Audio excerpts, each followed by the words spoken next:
नमस्कार दोस्तों, बहुत बहुत स्वागत है आपके अपने YouTube channel Rahul study point पे। दोस्तों आज हम लोग सीटेट पर्यावरण के शिक्षण जो है प्रैक्टिस सेट नंबर 8 करेंगे। तो आप लोग जो है वीडियो को पूरा देखिए और साथ ही साथ वीडियो को जो है दोस्तों लाइक कीजिए और चैनल पे बने रहने के लिए चैनल को सब्सक्राइब कर लीजिए और वीडियो को जो है इसी तरह वीडियो को आनंद लेते रहिए। तो दोस्तों चलिए हम लोग एक एक प्रश्नों को जो है करते हैं।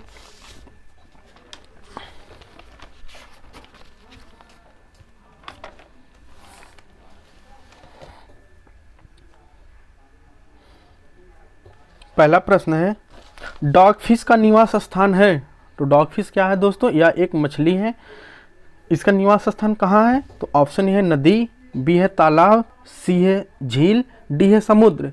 तो डॉग फिश जो है कहाँ रहता है मित्रों? यह ऑप्शन डी सच चलेगा, नहीं समुद्र में जो है इसका निवास स्थान कहाँ होगा? समुद्र में है।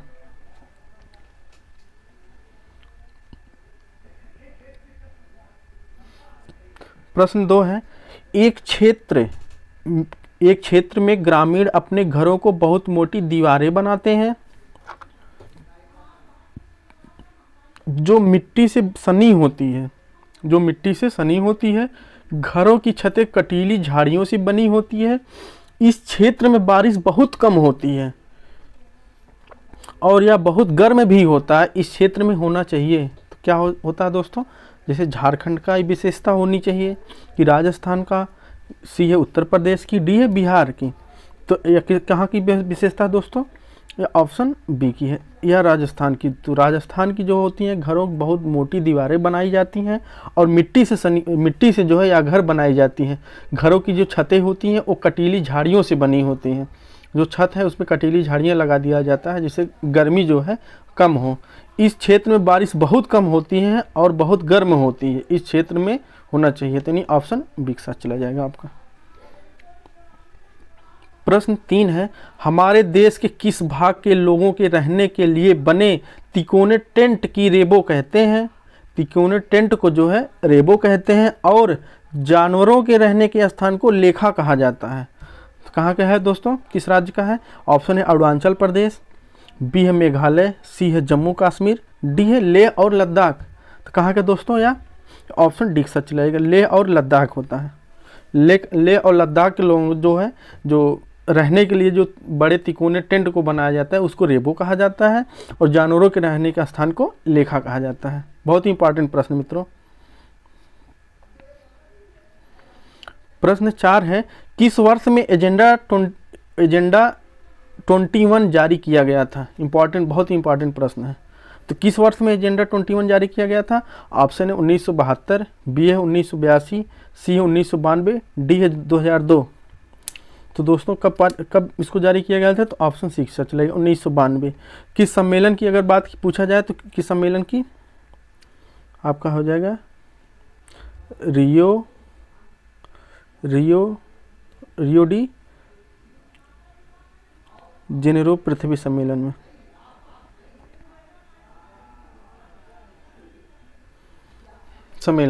इसे जारी किया गया था, नहीं ऑप्शन सी हो जाएगा।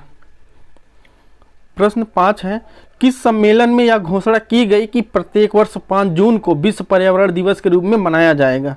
बहुत ही इंपॉर्टेंट प्रश्न दोस्तों। यदि पूछा जाता है कि पर्यावरण दिवस कब मनाया जाता है तो 5 जून को मनाया जाता है। इस प्रश्न को आप लोग रट लीजिएगा कि किस सम्मेलन में यह घोषणा की गई कि प्रत्येक वर्ष 5 जून को विश्व पर्यावरण दिवस के रूप में मनाया जाएगा? तो ऑप्शन ए है स्टॉकहोम सम्मेलन, बी है रियो डी जेनेरियो सम्मेलन, सी है हेलसिंकी सम्मेलन, डी है क्योटो सम्मेलन। तो 5 का क्या हो जाएगा मित्रों? या स्टॉकहोम सम्मेलन में ऑप्शन एक साथ चला जाएगा। प्रश्न 6 है, अंतर्राष्ट्रीय स्तर पर मानव पर्यावरण का सबसे पहला सम्मेलन कब हुआ था? तो ऑप्शन है 1955, बी 1965, सी 1972, डी 1982। तो क्या हो जाएगा मित्रों? जो अंतर्राष्ट्रीय स्तर पर मानव पर्यावरण का सबसे पहला सम्मेलन कब हुआ था? तो ऑप्शन सी के साथ चला जाएगा, यानी 1972 में। बहुत ही इंपॉर्टेंट प्रश्न है मित्रों, बहुत ही इंपॉर्टेंट प्रश्न है। प्रश्न 7 है, चिपको आंदोलन की शुरुआत किस वर्ष हुई थी? तो चिपको आंदोलन की शुरुआत किस वर्ष हुई थी? तो ऑप्शन है 1972, बी 1973, सी 1974, डी 1975। क्या हो जाएगा मित्रों इसका? ऑप्शन बी के साथ चला जाएगा 1973 में। प्रश्न 8 है, राजीव गांधी पर्यावरण पुरस्कार दिया जाता है। तो ऑप्शन ये है, पर्यावरण के क्षेत्र में अतुलनीय योगदान के लिए व्यक्ति विशेष को, बी है पर्यावरण के क्षेत्र में अतुलनीय योगदान के लिए किसी संगठन को, सी है पर्यावरण के क्षेत्र में अतुलनीय योगदान के लिए औद्योगिक संस्था को, डी उपरोक्त पर्यावरण में से कोई नहीं। तो जो दोस्तों राजीव गांधी पर्यावरण पुरस्कार दिया जाता है वो औद्योगिक संस्था को दिया जाता है, यानी ऑप्शन सी सच जाएगा। ऑप्शन सी आपका सही हो जाएगा। प्रश्न 9 है, पर्यावरण संरक्षण हेतु अफिको आंदोलन किस राज्य में चलाया गया था। तो ऑप्शन ए है महाराष्ट्र, बी है उत्तर प्रदेश, सी है केरल, डी है कर्नाटक। तो क्या होगा, अफिको आंदोलन में कहाँ चलाया गया था दोस्तों, या कर्नाटक में चलाया गया था। ऑप्शन डी के साथ कर्नाटक राज्य में। तो अफिको आंदोलन में यह पूछा जाए कब चलाया गया, तो यह जो है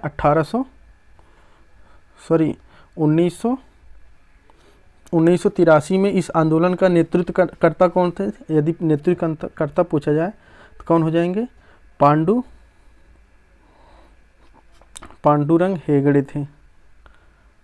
यह भी जो है चिपको आंदोलन के का ही रूप लिया था, जिसकी शुरुआत जो है कहाँ हुई थी, कर्नाटक में हुई थी, यानी ऑप्शन डी हो जाएगा। प्रश्न 10 है, इंपॉर्टेंट प्रश्न मित्रों, यदि एक मेढक एक टिड्डे को खाता है तो ऊर्जा का स्थानांतरण होगा। एक मेढक किसको खा रहा है, टिड्डे को। तो ऑप्शन है उत्पादक से अपघटक को, बी है उत्पादक से प्राथमिक उपभोक्ता को, सी प्राथमिक उपभोक्ता से द्वितीयक उपभोक्ता को, डी है द्वितीयक उपभोक्ता से प्राथमिक उपभोक्ता को। तो क्या हो जाएगा मित्रों इसका, तो जैसे इसमें जो है ऑप्शन सी सच जाएगा, प्राथमिक उपभोक्ता से द्वितीयक उपभोक्ता को। इसमें पूछा ऊर्जा का स्थानांतरण होगा, तो टिड्डा क्या है आपका, या जो है प्राथमिक उपभोक्ता है और मेढक द्वितीयक उपभोक्ता है। जब मेढक इसको खाएगा, टिड्डे को खाएगा, तो इसका जो है टिड्डे का जो ऊर्जा होगा किस में जाएगा, मेढक में जाएगा। मतलब इसका ऊर्जा जो है किस में स्थानांतरण होगा, मेढक में होगा। यानी जो है प्राथमिक उपभोक्ता, यानी प्राथमिक उपभोक्ता से द्वितीयक उपभोक्ता को जो है ऊर्जा का स्थानांतरण होगा, यानी ऑप्शन सी हो जाएगा। प्रश्न है, चिपको आंदोलन के प्रणेता हैं। ए है किरण बेदी, बी है सुंदरलाल बहुगुणा, सी है मेघा पाटेकर, डी इनमें से कोई नहीं। तो चिपको आंदोलन के प्रणेता कौन है दोस्तों, ऑप्शन बी के साथ चलेगा, यानी सुंदरलाल बहुगुणा।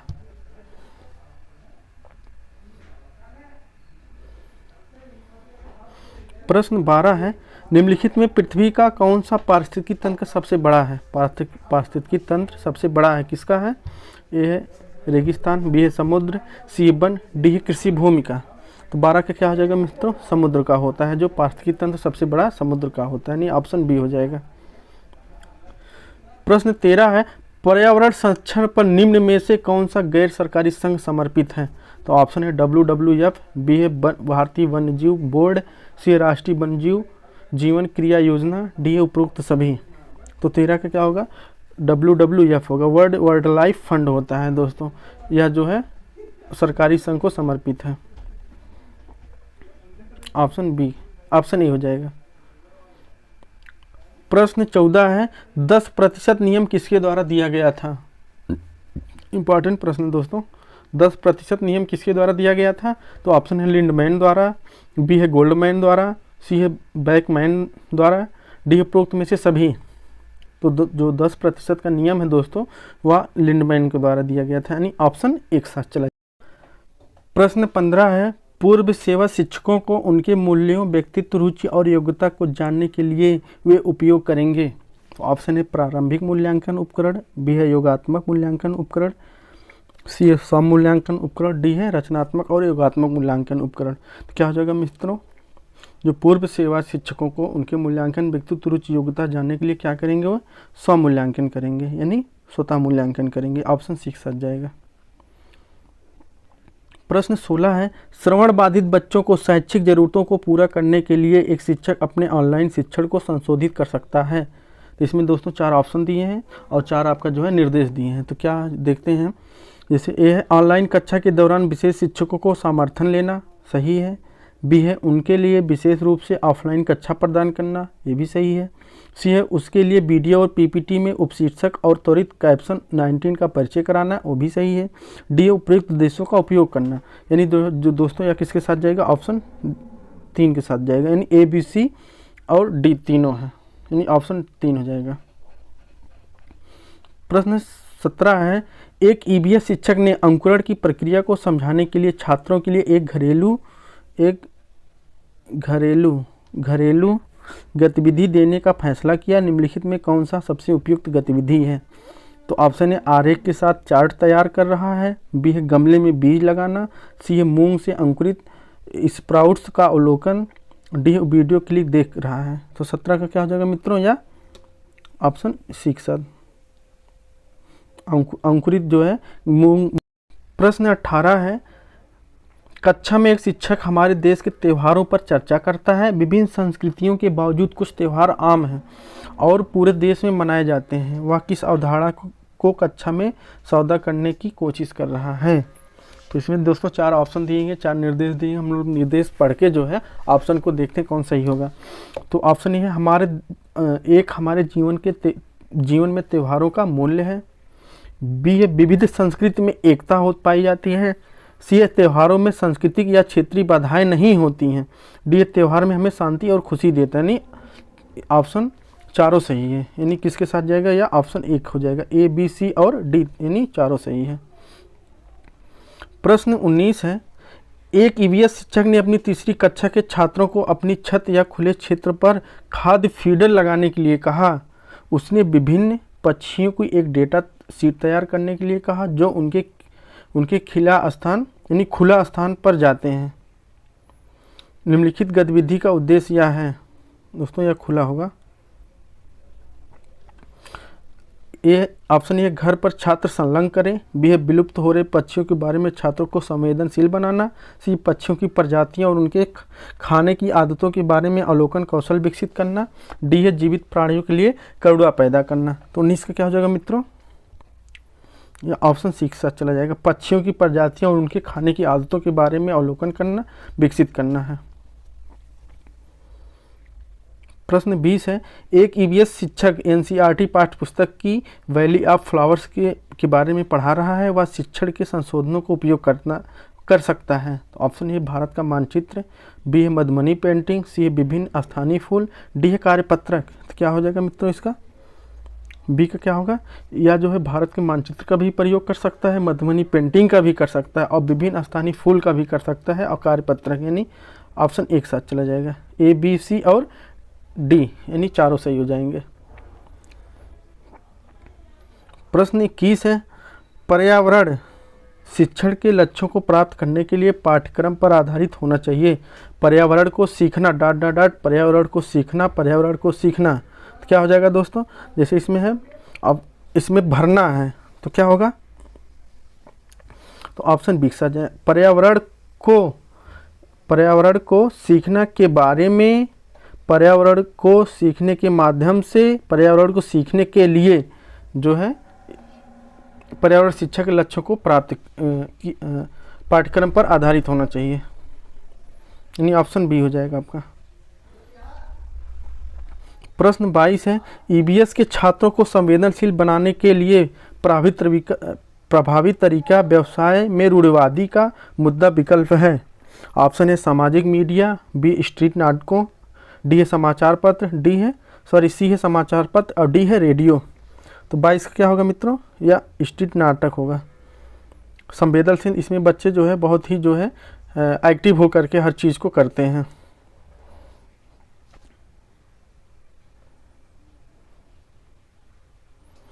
प्रश्न 23 है, निम्नलिखित में कौन सी विधि एक कक्षा के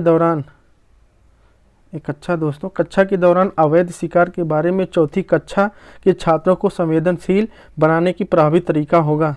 तो ऑप्शन है बहस, बी है खासकर कतरन दिखा रहा है, सी है पोस्टर प्रस्तुति, डी है नारा लेखन। तो 23 का क्या होगा, निम्नलिखित में कौन सी विधि एक कक्षा के दौरान अवैध शिकार के बारे में चौथी कक्षा के छात्रों को संवेदनशील बनाने के लिए प्रभावी तरीका होगा। तो अखबार का कतरन दिखाकर, ऑप्शन बी हो जाएगा।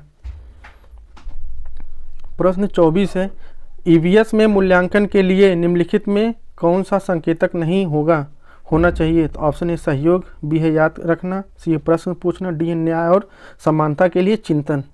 तो 24 का क्या मित्रों नहीं होगा पूछा। निगेटिव का प्रश्नों को जब भी पढ़िए तो आप लोग लास्ट तक पढ़ा कीजिए, क्योंकि प्रश्न का कभी कभी सेंस जो है यहाँ पे निगेटिव दिया रहता है।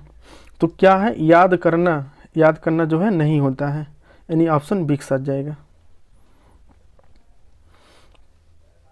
प्रश्न 25 है, कक्षा 4 के एक शिक्षक ने छात्रों से एक फोल्डर में एक शब्द के दौरान अपनी कार्यपत्रक, अवलोकन, रिपोर्ट और एकत्रित सामग्री डालने के लिए कहा। यह फोल्डर कहे जा सकते हैं। ऑप्शन है पोर्टफोलियो, बी है असाइनमेंट, सी है परियोजनाएं, डी है उपसंख्यानात्मक अभिलेख। तो क्या होगा दोस्तों, या पोर्टफोलियो होगा। प्रश्न 26 है, रेटिंग स्केल में किस तकनीक का उपयोग होता है। ऑप्शन है अवलोकन, बी है चेकलिस्ट, सी असाइनमेंट, डी है लिखित प्रश्न। तो 26 का क्या होगा दोस्तों, यह चेकलिस्ट हो जाएगा। रेटिंग स्केल का जो प्रयोग होता है वो चेकलिस्ट में किया जाता है। प्रश्न 27 है, शिक्षा का अधिकार अधिनियम 2009 के क्रियान्वयन के बाद कक्षा कक्ष आयु के अनुसार अधिक समाजती है। तो दोस्तों 27 का क्या हो जाएगा मित्रों, आयु के अनुसार अधिक समाजती है, यानी ऑप्शन एक साथ चला जाएगा। ऑप्शन ए आपका सही हो जाएगा। प्रश्न 28 है, जब बच्चा फेल होता है तो इसका तात्पर्य क्या है। बच्चों ने उत्तरों को सही तरीके से याद नहीं किया, बच्चे प्राइवेट ट्यूशन लेनी चाहिए थी, सी व्यवस्था फेल हुई है, डी बच्चा पढ़ाई के लिए योग्य नहीं है। तो जब दोस्तों एक बच्चा फेल होता है इसका तात्पर्य क्या है कि ऑप्शन सी के साथ चला जाएगा, यानी व्यवस्था जो है फेल हो गई है। Option C is right answer. प्रश्न 29 है, डिसलेक्सिया मुख्य रूप से कठिनाइयों के लिए साथ जुड़ा है। इंपॉर्टेंट प्रश्न है। डिसलेक्सिया मुख्य रूप से कठिनाइयों के साथ जुड़ा है। तो ऑप्शन है सुनवाई, बी है बोलना, सी बोलना और सुनना, डी है पढ़ना। तो डिसलेक्सिया का जो विकार होता है दोस्तों, या जो है डिसलेक्सिया पढ़ने से है, यानी ऑप्शन डी के साथ चला जाएगा। प्रश्न 30 है, निम्नलिखित संरचनाओं में से शिक्षा का अधिकार अधिनियम 2009 किसकी वकालत करता है। तो शिक्षा अधिकार अधिनियम जो है यह ऑप्शन एक साथ चलेगा, यानी समावेशी शिक्षा का। तो बहुत बहुत धन्यवाद दोस्तों लास्ट तक वीडियो को देखने के लिए। और आप लोग सीटेट से रिलेटिव जैसे हिंदी हुआ, संस्कृत हुआ, मैथ हुआ, बाल विकास हुआ, पर्यावरण हुआ, तो आप लोग जो है प्लेलिस्ट में जाएंगे, वहाँ पे वीडियो मिल जाएगा आपको। और आप लोग जो है वीडियो को पूरा से पूरा देखिए और खूब ज़्यादा से ज़्यादा प्रैक्टिस कीजिए। और दोस्तों चैनल को सब्सक्राइब करके बेल आइकन वाली बटन को जरूर दबाइए, क्योंकि सीटेट से रिलेटिव कोई भी वीडियो अपलोड करें आपके पास पहुँचे, आप लोग वीडियो को ज़्यादा से ज़्यादा लाभ ले सकें। तो दोस्तों बहुत बहुत धन्यवाद राहुल स्टडी पॉइंट पर बने रहने के लिए। धन्यवाद मित्रों।